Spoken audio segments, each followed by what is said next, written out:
the 1880s, Europeans invaded the continent of Africa to divide among themselves. In the beginning, Italy was the first European country that claimed Ogaden, Somaliland, its own protectorate. After Italian defeat in the Adwa War in 1896, Britain claimed Ogaden as its possession.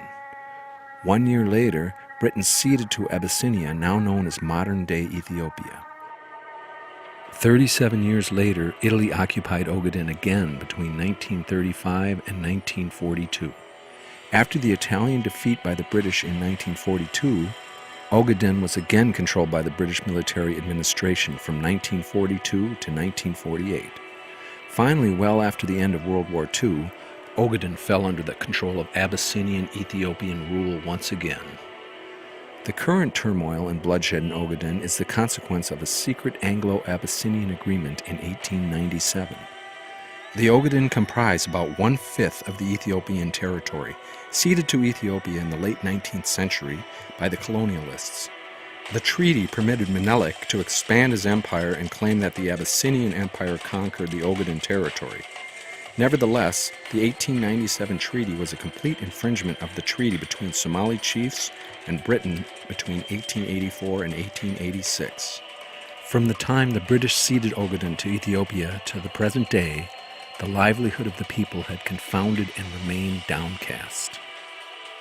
The international press has been continuously disallowed from interviewing Ogaden civilians within the Ogaden territory about the ongoing brutality committed by the Ethiopian military. The following interviews are real stories of people subjected to these atrocities.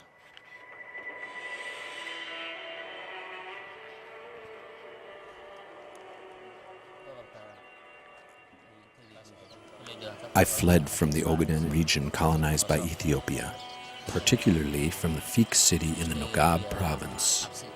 Ethiopia caused me a great deal of pain and suffering. You can see the physical scars and wounds on my body. I fled for a fear of my life. These at the end forced me to flee. Look at my hand. These are bullet shots by the Ethiopian military. While I did not commit any crimes to deserve these, I was an innocent civilian. I have more bullet wounds on other parts of my body. This on my back is another wound. I was an innocent civilian, a camel herder, when Ethiopia accused me of being an ONLF member and did this to me. In general, Ethiopia hates camel herders and accuses them of giving the rebels milk and support as well. The other residents at my village were massacred, abused, and tortured. Some were killed, some were imprisoned, and some, their heads were cut off by the Ethiopian soldiers. Many villages were all burned down.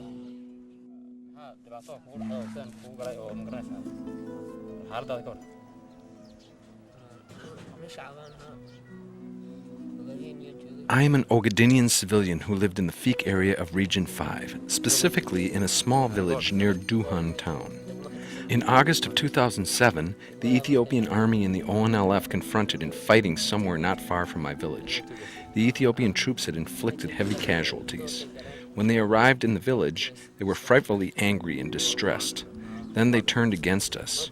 We were all civilians who neither took part in the conflict nor part of the warring sides.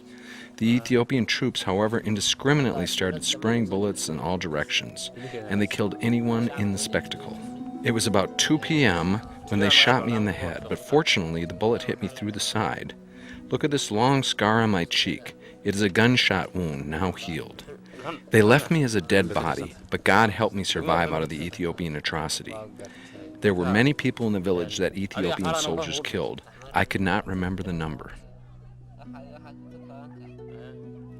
The atrocities I suffered under the government of Ethiopia were uncountable. It is not something I can say consisted of such and such things. There was nothing they could do to us that they spared. I suffered the ultimate suffering. We were in a small town named Gerdumi in Dagobur province on February 15, 2009. When the Ethiopian army arrived, they started firing upon us indiscriminately and without asking any questions. It's the bullet that has done this to me. My teeth, mouth, all of this. It came in right here, went through my mouth and out here. They left me for dead. The people who were there were either killed, wounded, arrested, or fled for their lives. The dire situation that people are in is not something that can be described in words. Only those experienced it know. The people in the area later helped me survive, and then I fled the country, headed here because staying there was impossible. It was a desperate situation. I finally arrived in this refugee camp. I was issued a ration card, but I haven't received much help. I'm asking the international community in general, and the Ogaden diaspora in particular, to do what they can to help us.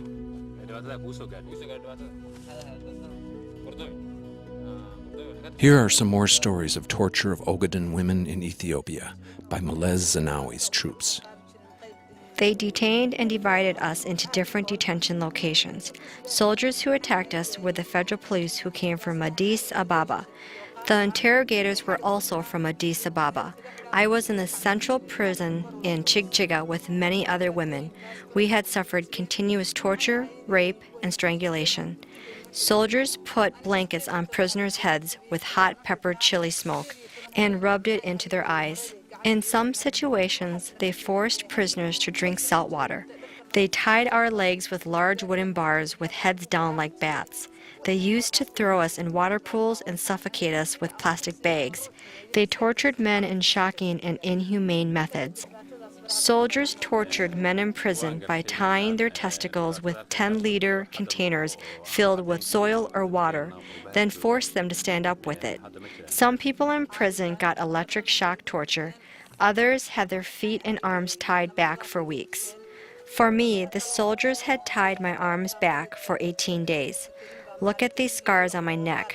This is wire strangulation. Look at this one on my leg. It is from a rifle bayonet. They were trying to rape me, and while resisting, they stabbed me with their gun bayonet on my thigh. There are many scars on my covered body parts that I cannot show people. They used to take off our clothes forcefully, and while naked, telling us to face out towards the wall. Then they'd start beating us with large wooden sticks, guns, and iron bars on the back. Some of us died, and others did not come back to their homes and are still missing. Immediately after I got released, I left by foot and sneaked out of town. I went to Hargeisa in Somaliland. A few weeks later, distant relatives of mine helped me out and brought my children to Hargeisa, whereas we reunited again. Though we were hundreds of miles away from the enemy, we felt unsafe in the Somaliland because they had local spies in there. I decided to save for my life and my children. We fled to Kenya, where we are now. We were more than 100 members of the Maktal family, and few of us had survived. The rest are still missing, and I do not know where they are at. I cannot forget such an ordeal that I have experienced. The Ethiopian government has shown us no mercy and left us nothing at all but destruction.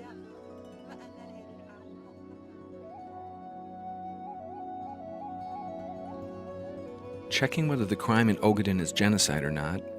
Is not food and commercial blockade a crystal clear genocide? Is not silencing NGOs, human rights organizations, and media an act of crime against humanity?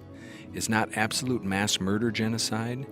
Is not torture and wire strangulation to death crime or genocide? Is not mass detention without due process genocide? Is not raping women and young girls genocide? Is not earth-scorching, looting, and destroying property genocide? Is not displacing people out of their homes genocide? If not, what else can be called genocide? The answer is yes, these are genocide acts against humanity. Thus, there is no doubt that these are acts of crime of genocide against humanity. Accordingly, the crime perpetrated by the Ethiopian military and allied local militia against Ogaden Somali civilians is an ignored genocide indeed.